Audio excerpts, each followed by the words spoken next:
자, 우리가 유권대리 살펴봤고 그 다음은 표현대리예요. 자, 표현대리 출발점은 무권대리였어요. 무권대리 중에서 민법이 정한 표현대리, 즉 구체적으로 125조, 126조, 129조에 해당되면 표현대리가 성립돼서 본인은 책임이 있어요. 즉 법적 효과가 법률행위 그 효과가 기속이 됩니다. 자, 표현대리도 아닌 경우 그 경우가 이제 무권대리예요. 다시 돌아와서 무권대리는 뭐다? 대리인에서 대리행위를 한 사람이 대리행인데 대리권을 가지지 못한 경우예요. 대리행위를 했는데 제일 중요한 것은 대리행위인데 대리권을 가지지 못한 경우가 무권대리예요. 그리고 대리권을 가지지 못한 경우는 뭐라고 했죠? 대리권이 존재하지 않는 경우예요. 대리권이 존재하지 않는데 처음부터 대리권이 없거나 아니면 기본 대리권이 있는데 그 권한을 벗어나는 경우예요. 그게 이제 무권대리인데 권한을 벗어난 경우에는 126조의 표현대리가 성립될 수 있고 만약 성립되지 않으면 이제 무권대리가 됩니다. 그런데 이제 우리가 이제 강의를 하게 되면 대표적인 예는 대리권이 존재하지 않는 경우. 그 경우를 많이 얘기됩니다. 혼동할 수 있기 때문에 권한을 벗어나는 경우. 왜냐하면 126조가 문제될 수가 있기 때문에. 근데 126조가 성립되지 않는 경우도 있기 때문에 설사 권한을 벗어났다 하더라도 정당한 이유가 없으면 표현대리가 성립되지 않는 거고 결국은 그건 무권대리가 되는 겁니다. 그래서 대리권을 가지지 못한 경우다. 그런데 그 효과는 무권대리 효과를 봐야 하잖아요. 그런데 우리는 이미 무권대리는 뭐다? 유동적 무효로 보고 있어요. 유동적 무효. 이렇게 배우고 있는데 이 길잡이에서는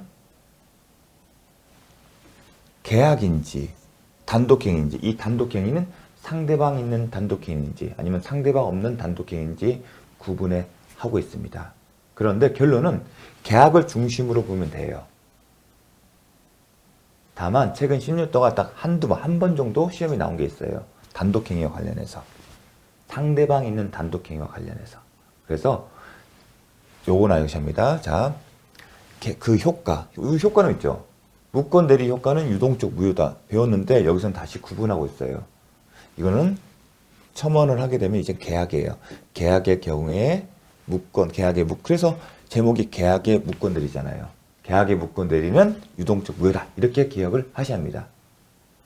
그러면 나머지 계약인지 단독행위인지에 따라 다르다. 어떻게 다르냐? 먼저 상대방 없는 단독행위인데 상대방이 없는 단독행위는 언제나 확정적 무효다. 단독행위에서 상대방이 없는 단독행위는 확정적 무효다. 비교할 것은 계약의 무권대리는 유동적 무효다. 그럼 나머지 뭐죠? 상대방이 있는 단독행위. 이게 독특해요. 이게 시험에 출제된 바 있습니다. 근데 자주 출제되지는 않습니다. 상대방이 있는 단독행위. 예컨대 채무변제는 원칙적으로 확정적 무효예요. 원칙은 상대방이 있는 단독행위는 원칙은 확정적 무효예요. 다만 예외적인 경우에 유동적 무효로 취급합니다. 상대방 있는 단독행위는 원칙은 확정적 무효지만 예외적으로 유동적 무효로 취급합니다. 이게 키포인트예요. 그러면 어느 경우에 예외적으로 유동적 무효로 취급되냐? 대리 행위 당시에 상대방이 무권 대리인 행위에 동의하거나 아니면 대리권을 다투지 아니한 때입니다. 근데 이 내용을 묻는 것은 아니었습니다. 그냥 원칙은 상대방 있는 단독행위, 상대방 없는 단독행위는 확정적 무효고 상대방 있는 단독행위는 원칙은 확정적 무효지만 예외적으로 유동적 무효로 취급된다. 그런데 수험생 입장에서는 계약의 무권대리가 중요하므로 이하에서는 이를 전제로 살펴본다. 그래서 제목을 계약의 무권대리다. 그럼 출제 지문은 무권대리인. 근데 딱 줘요. 이건 무권대리인이 계약의 무권대리인이 아니면 대리권이 없는 사람이 무슨 계약을 체결했다. 이건 무권대리를 묻는 거구나. 지문 자체에서 서두에서 명확히 발견해요. 그래서 이게 무권 대리가 문제인지를 아는 것은 어렵지 않아요. 그래서 어떻게 되냐? 선택형으로 나옵니다. 그리고 35, 34, 34, 32 매년 출제되고 있다고 보시면 돼요. 그리고 박스형으로 출제되는데 주로 선택형이 많아요. 보시다시피 유권 대리가 출제 잘 됐지만 더 출제가 많은 파트는 계약의 무권 대리예요. 그래서 계약의 무권 대리는 잘 공부를 잘 정리해서 잘 정확하게 암기를 하셔야 합니다. 먼저 보게 되면 계약의 무권 대리 효력은 유동적 무효다. 그 유동적 무효의 의미는 이겁니다. 본인이 이를 추인하지 않으면 본인에 대해 효력이 없다. 이 얘기가 되어 있어요. 법조문에는 103조는 대리권 없는 자가 타인의 대리를 한 계약이죠. 본인이 이를 추인하지 아니하면 효력이 없다. 이 얘기는 이 문장을 써있지 않아요. 추인을 하게 되면 본인이 추인을 하게 되면 소급하여 유효하게 된다는 겁니다. 언제? 대리행위 당시가.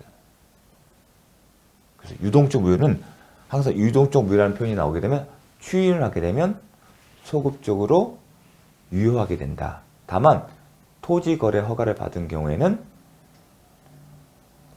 추인 대신에 허가를 받으면 매매계약은 소급하여 유효하게 된다. 이렇게 읽습니다. 핵심은 소급이에요. 어느 경우는 대리의 당시, 추인 시점이 아니라 나중에 배울 겁니다. 먼저 기억할 것은 유동적 무효 상태다. 확정적으로 무효된 게 아니라 유효로 될 가능성이 있는 경우입니다. 자, 유동적 무효의 개념. 우리가 무효는 확정적 무효, 유동적 무효로 나는데 유동적 무효는 아직 결정된 게 아니에요. 유효로 될 가능성이 남아있는 경우예요. 그 유동적이라는 표현이 지금 포인트를 둬합니다. 그렇기 때문에 여기서 나오는 내용들이 중요해요. 자, 어떤 내용이냐? 본인의 입장에서 등장하는 사람이 누구 있죠? 본인이죠. 그 대리인이 있고 상대방이 있는데 이 파트에서는 본인의 취익권과 상대방이 가지고 있는 권리가 있어요. 잠시만요. 자, 무권 대리는 유동적 무효예요. 유동적 무효 때문에 갈림길이 있어요. 확정적으로 무효가 될 가능성이 있고 효력이 유효가 될 수 있어요. 소급효를 원칙으로 해서. 이와 관련해서 상대방은 철회권이라는 권리가 있고 본인은 추인권이 있어요. 근데 본인이 추인권이 있어 상대방은 채권이라는 권리가 있어요. 정리를 하게 되면 무권들이 하면 본인은 추인권을 먼저 떠오르셔야 합니다. 상대방은 철회권과 채권이라는 권한이 있어요. 이 내용이 있기 때문에 그 출발점은 유동적 무효에서 출발하는 거예요. 유동적 상태이기 때문에 확정적 무효나 아니면 유효가 될 수 있는데 이런 갈림길이 있고 이 갈림길의 방향에 따라서 본인은 추인권, 상대방은 채권이나 철회권이라는 권한이 있기 때문에 시험에 나오는 거예요. 확정적 무효일 때는 이런 게 아니에요. 확정적 무효일 때는 139조의 추인의 문제만 있지 이렇게 뭐 철회권이나 채권이 언급이 안 돼요. 그래서 시험에 잘 나오는 겁니다. 그러면 철회권이나 채권 추인이 뭔지에 대해서 이제 살펴보기 앞서서 과연 왜 이런 문제가 이슈가 되는지에 대해서 한번 사례를 가지고 이해 차원에서 한번 보도록 하겠습니다. 자, 이런 사례를 생각하시면 됩니다. 서울에 거주하고 있는 갑이 있어요. 이 갑이 노후를 위해서 남해에 주택을 매입했어요. 그래서 소유자가 갑소유예요. 노후 목적이어서 임대차를 생각했죠. 월세를 생각한 거예요. 월세이기 때문에 주택에서 월세를 받는 방법은 어떤 계약이다? 임대차 계약이에요. 참고로 임대차 계약이란 개념은 이거예요. 매매란 것은 부동산 매매는 매도인이 부동산의 소유권을 매수인에게 넘겨주고 그 대가로 매수인은 매도인에게 돈을 주는 거예요. 임대차 계약은요. 집주인이 임차인에게 집을 사용할 수 있도록 허락해주고 대신에 임차인은 뭐라죠? 월세를 주는 거예요. 매달 얼마씩. 그게 임대차 계약이에요. 다만 주택 임대차 계약을 체결할 때 월세도 얼마 준다 하지만 또한 뭘 하죠? 보증금도 정해져. 원래는 월세 계약, 임대차 계약과 별개예요. 보증금은. 임대차 계약과 별개로 임대차 보증금 계약도 하는 거예요. 선택사항에 반드시 아니에요. 임대차 계약이라는 것은 집주인이 임차인 말금 살게 해주는 거고 대신에 임차인은 집주인에게 대가로 월세만 주면 돼요. 하지만 당사자가 임대차 보증금 계약을 체결할 수가 있습니다. 옵션으로. 그런데 거래 관행상 항상 보증금은 동시에 함께 체결하죠. 세트로. 당연히 해야 하는 건 아니라 관행상 이제 하는 게 관행입니다. 보증금 계약. 그래서 그는 기억해 주십시오. 제가 왜 이런 얘기하냐면 임대차 계약의 핵심은 월세를 주는 거예요. 매달 얼마. 뭐 제주도 같은 경우는 이제 1년치겠죠.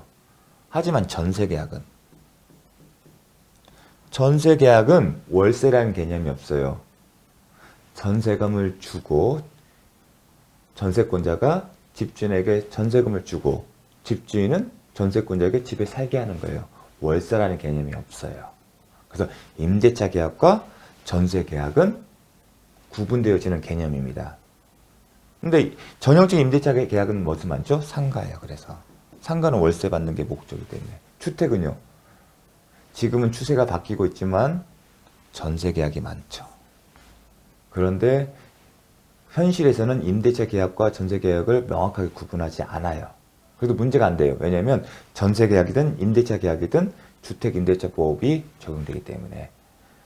하지만 제 강의를 듣는 분은 임대차 계약이라면 월세를 받는 거다. 전세 계약은 그렇지가 않다. 전세금을 지급하고 별도로 월세를 주는 것은 아니다. 나중에 물권법을 배우면 알겠지만 전세 계약의 경우에는 전세권 등기를 해야만이 전세권을 취득해요.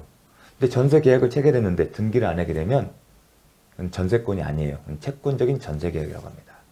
용어 자체가 이게 중요한 건 아닌데 임대차 계약은 월세 주는 거다. 전세 계약은 본래 월세안을 주는 게 아니라 그냥 전세금만 주면 된다. 그 정도만 구별해 주십시오. 참고 삼아서 말씀을 드렸습니다. 월세를 받기로 했어요.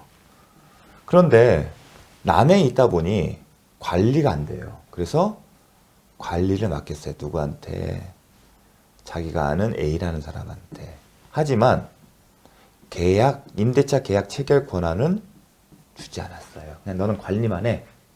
계약은 내가 알아서 할게. 그래서 A가 이 주택에 비어있을 때는 가서 봐주고, 그리고 갑이 임대차 계약을 체결한 임차인이 있으면 그 사람한테 필요한 전달사항을 전달해 주겠어요. 그게 실제 이런 사례가 있어요. 많습니다. 이렇게 지방에 두게 되면. 그런 와중에 종전에 임대차 계약이 종료될 시기였고 그 상황에서 A가 을이라는 사람과 임대차 계약을 체결했어요. 이제 설명을 위해서 이렇게 만드는 거니까 제가 만든 지문에 대해서 막 의문을 갖지 마십시오. 설명을 위해서 하는 겁니다. 임대차 계약을 체결하는데 어떻게 했냐? 당사자가 아니라 이렇게 한 거예요. 계약서 쓰는데 임대인은 갑, 그리고 대리인 A, 그리고 임차인 을로 쓴 거예요. 그리고 임대차 계약이니까 월세가 중요하겠죠. 월세는 얼마? 200만 원 이렇게 쓴 거예요.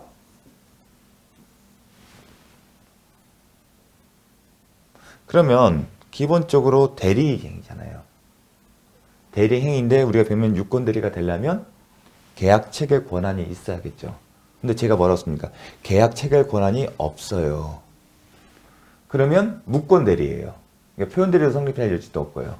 무권대리면 이 계약의 효력이 갑에게 기속된다 안 된다? 안 되는 게 원칙이에요. 이게 무권대리잖아요. 무권대리는 유동적 무효다. 그 의미는 이 계약의 대리행위인 임대차 계약의 효력이 갑에게 기속되지 않는다. 그 얘기는 상대방의 을에게 자신 소유의 주택을 살게 할 의무가 없다는 겁니다. 다만 유동적 무효 상태예요. 이게 무슨 의미냐면 이런 거예요. 당연히 임차인은 집주인을 못 봤기 때문에 확인을 나중에 할 겁니다. 그러니까 나중에 임차인이 임대인의 연락처를 알아서 전화하거나 아니면 직접 만났더니 갑이 뭔 소리야? 나는 이 사람한테 대리권을 계약 체결, 임대차 계약 체결 권한을 주지 않았어요. 그 얘기를 하는 거예요. 그러면 을은 갑에 대해서 계약의 효력을 주장할 수 없어요. 그 얘기는 뭐냐면 내가 당신 소유 집, 이 주택에 살게 해주세요 얘기를 못 한다는 거예요. 설사 이 사람이 이 얘기를 하더라도 거절할 수 있다는 겁니다. 왜냐하면 계약이 효력이 없기 때문에. 효력이 없다는 얘기는 이 계약의 효력을 본인에게 기속시키지 못하기 때문에 이 본인의 책임이 없어요. 책임이 없다는 얘기는 계약을 이행할 의무, 즉 이 집을 을에게 살게 해줄 의무가 없다는 거예요. 이런 상태예요. 그러나 이런 상태는 맞는데 곰곰이 봤어요. 그럼 계약 이 사람이 갑이 유동적 무효 상태예요. 근데 유동적으로 왜 표현이 나오냐면 이런 거예요. 무효는 무효인데 유동적 무효인데 이런 여지가 남아 있는 거다. 어떤 경우냐? 갑이 계약서 내용을 봤어요. 근데 월세가 얼마였어요? 200만 원이에요. 그럼 예전에는 얼마였다? 50만 원이었어요. 예전보다 4배를 받네? 좀 이런 좀 황당무계할 수도 있는데 여러분의 이해를 돕기 위해서 설명하는 거니까 의문을 갖지 마십시오. 그러니까 갑의 입장에서는 또 임차인을 을을 만나보니까 사람이 괜찮아 보여요. 그러니까 이 계약을 가져가고 싶어요. 효력을 인정하고 싶다는 겁니다. 그럼 자기한테 유리하다고 판단되게 돼. 그게 뭐다? 추인이에요. 추인은 뭐냐? 유동적 무효 상태의 임대차 계약을 확정적으로 유효로 만든다는 거예요. 유효로 만든다는 얘기는 내가 계약 당사자 취해서, 즉 임대인의 취해서 임차인에게 주택을 넘겨줘서 계약 기간 동안 살게 해줄 의무를 이행하게 할 책임이 있고 반대로 권리를 행사하겠다는 거예요. 돈을 200만 원씩 받겠다는 거예요. 유효하게 한다는 얘기예요. 그게 추인이에요. 실제로 이런 사례가 생길 수 있어요. 그래서 추인을 하게 되면 유동적 무효 상태의 계약은 효력이 있어요. 근데 그 시점은 언제부터? 추인의 시점이 아니라 A가 대리 행위를 한 시점으로 소급해서 효력이 생깁니다. 그게 당사자 의사표시에 부합되거든요. 임차인 입장에서는 계약의 효력을 그때부터 생긴 걸로 생각할 거고 이 사람은 처음부터 계약이 효력이 있다고 생각하는 게 더 유리하잖아요. 그게 당사자 의사표시에 부합한다. 그런 표현을 쓰는 겁니다. 계약 체결 시점부터 이 사람은 임대인에게 돈을 줄 의무가 있는 거죠. 반면에 임차인의 입장에서 이건 이제 집주인 입장이잖아요. 반대로 상대방 입장에서 이 사람이 임차인의 상대방이죠. 이걸 알고 되면 이제 전전긍긍하죠. 계약이 이 사람 집주인이 대리권을 준 적이 없대요. 그럼 이 계약의 운명에 대해서 전전긍긍할 거 아니에요. 왜냐면 그 얘기는 집주인이 대리 행위는 효력 효과가 없기 때문에 즉 임대차 계약에 효과가 없기 때문에 만약 이사를 했다 하더라도 집을 비워달라는 얘기를 할 수 있거든요. 나는 임대차 계약의 효력을 나는 인정 못해. 그러니까 너 집 비워달라는 얘기를 하게 되면 질 수도 있어요. 그럼 전전긍긍할 수밖에 없어요. 이거 어떻게 되지? 그런 상황일 겁니다. 그러면 가만히 있어야 합니까? 아니죠. 가만히 있을 수는 없어요. 그래서 주어지는 권한이 있어요. 첫 번째 뭐가냐? 자, 본인한테 추인권이 있어요. 본인이 이 계약에 대해서 효력을 인정하게 되면 자신은 계약기간 동안 살 수 있어요. 불안하지 않게. 그래서 물어보는 거. 임차인이 집주인에게 지금 대리권이 주지는 않았지만 이 계약 인정할 겁니까? 아니면 그냥 무효로 할 겁니까? 그걸 물어보는 거예요. 당신에게 추인권이 있으니까 어떻게 할 건지를 어떻게 할 겁니까? 물어보는 거예요. 그게 뭐다? 최고권이에요. 최고. 집주인 어떻게 하실 겁니까? 이 계약을. 그걸 물어보는 거예요. 그 자체가 어떤 법적 효과는 없잖아요. 너 어떻게 할래? 그게 물어본 거잖아요. 다만 법에서는 집주인이 가만히 있으면 여기서 대꾸를 안 하게 되면 거절한 것으로 본다요. 그런 효과를. 그래서 의사통지고 준법률행위다. 배웠죠? 법률행위 할 때 이게 의사통지의 대표적 예입니다. 어떻게 할래 물어보는데 그 의사표시에 어떤 법적 효과 발생할 내용은 없잖아요. 하지만 법에서는 잘 나오는 건데 채굴 했는데 갑이 본인이 아무런 대답을 하지 않으면 거절한 것으로 보여요. 그럼 주인을 거절하게 되면 어떻게 된다? 유동적 무효가 확정적 무효로 돼요. 그러면 이 사람은 빨리 다른 집을 구하겠죠. 뭐 예컨대 채굴 했을 때 나 그 계약 인정 못해. 그럼 이제 확정적 무효됐으니까 임차인은 어떻게 됐습니까? 이제 집을 비워주고 다른 집을 구하겠죠. 물론 보증금이 주고받은 게 있으면 그 보증금 반환에 문제가 있죠. 왜냐면 계약을 했다는 얘기는 계약금이든 아니면 보증금 전액을 다 준 상황이 준 가능성이 많거든요. 그럼 이제 반환의 문제가 있습니다. 이제 나중에 또 언급될 겁니다. 아니면 이제 추인을 하게 되면 물어봤는데 추인을 하게 되면 확정적으로 유효가 돼요. 그럼 이 사람은 이 계약에 따라서 계약 기간 동안 살 수가 있는 겁니다. 대신에 월세를 누구한테? 집주인에게 줘야겠죠. 이게 채권이에요. 반면에 이 사람 입장에서 관리자가 대리권도 없는데 이걸 했네? 야, 이게 처음부터 첫 단추가 잘못됐으면 나중에 내가 살다가도 무슨 문제 있으면 해결되기 힘들겠다. 불안한 마음이 있고 이참에 계약을 없던 걸 하자. 유동적 무효를 확정적 무효로 만들어버린 거예요. 그게 뭐다? 철회권이에요. 나 이 계약 없던 걸로 할게. 유동적 무동 상태인 계약을 확정적으로 무효로 만들게. 그게 뭐다? 철회권이에요. 자, 그게 상대방이 있어 생각할 수 있는 겁니다. 왜 이렇게 채권권, 철회권, 추인권이 중요한 이슈가 되는지를 이 사례를 가지고서 설명을 드렸습니다. 자, 이런 사례 없이 그냥 이게 감이 있으면 사실은 이 사례를 알 필요가 없어요.